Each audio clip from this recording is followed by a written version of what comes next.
হায় হায়, আল্লাহর জানটা কিয়ামতের দিন আমাদের নবীজির হাতে থাকবে। মাধবদীর মানুষ বোঝেন আমি যেটা বুঝাইতে চাইতেছি।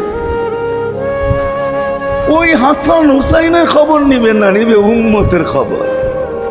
জিজ্ঞাসা করছে, নানা জান আপনি উত্তম না আমরা? আল্লাহ রসুল বলছে আমি উম্মত। দুইজনে হাসতে হাসতে কুটা কুটা। আল্লাহ রসুল বলছে এত হাসো কেন? জবাব হয় নাই। মানি আমরা দুইজন উত্তম। কি কইরা তোমরা দুইজন উত্তম? প্রমাণ। আমাদের আম্মাজানকে চিনেন? তা আম্মার পরিচয় দিয়া বলতেছে উম্মুকা লাইসা বিশাই, আমাদের আম্মার সামনে আপনার আম্মা কিছুই না। আমাদের আব্বাকে চিনেন? আব্বার পরিচয় দিয়া বলতেছে আবুকা লাইসা বিশাই, আপনার আব্বা আমাদের আব্বার সামনে কিছুই না। আমাকে নানা জানতে চিনেন? চিনেন আমাদের নানা জানকে?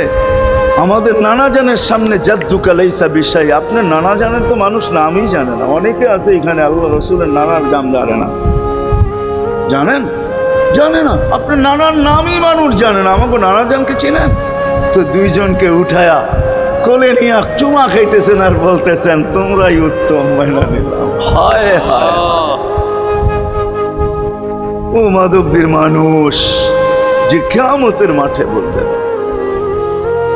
যে দুনিয়ার থেকে যখন বিদায় নিতেছিলেন, হায় হায়, মালাকুল মউত যখন অনুমতি চাইতেছিলেন বুকে হাত রাখবো কি রাখবো না, তো বলছে অনুমতি দিব। আইনা আখি জিবরিল, আমার ভাই জিবরিল কোথায়? তো বলছে দেখা আসছি ফি সামাইল উলা, প্রথম আকাশে।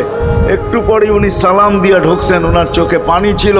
তো বলছে আপনি কাঁদেন কেন? বলে আজকেই এলপিআরে চলে যাব, আর কোনোদিন ওহির বাহক হয়ে জমিনে আসবো না। আপনার পরে কোনো নবী নাই, কোনো রসুল নাই, আমারও ওহির কাজ শেষ।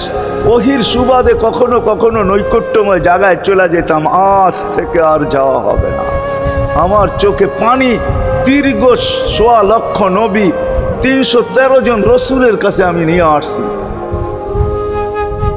আজকে শেষ দিন, এই জন্য চোখে পানি। তো উনি উল্টা প্রশ্ন করছেন আপনার চোখে পানি কেন? জিবরিল মালাকুল মউত দাঁড়ায় আছে, অনুমতি চাইতেছে বুকে হাত দেওয়ার জন্য।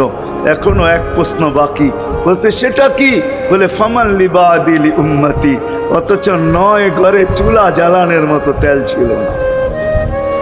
খাওয়া তো দূরের কথা, বাতি জ্বালানোর তেল ছিল না। আম্মা জান আয়েশা রাদিয়াল্লাহু তাআলা আনহা বলেন যদি তেল থাকতো তো খিদার তাড়না এতটুক ছিল, আগে তেল পান করে নিতাম। হাদিস উঠায় দেখেন, লেখা আছে ৯ ঘর ছিল, ৯ ঘর। হাসান হোসাইন ক্ষুধার্ত ছিল, আলী ফাতেমা ক্ষুধার্ত। কারো জন্য কোনো চিন্তা নাই যে আমার পরে আমার ৯ ফ্যামিলির কি হবে, হাসানের কি হবে, হোসাইনের কি হবে, আলীর কি হবে, ফাতেমার কি হবে। যেই সময় চাইতেছেন ওই সময় বলতেছে জিবরিল আমার পরে উম্মতকে কে দেখা রাখবে। লানত আমাদের জিন্দেগির।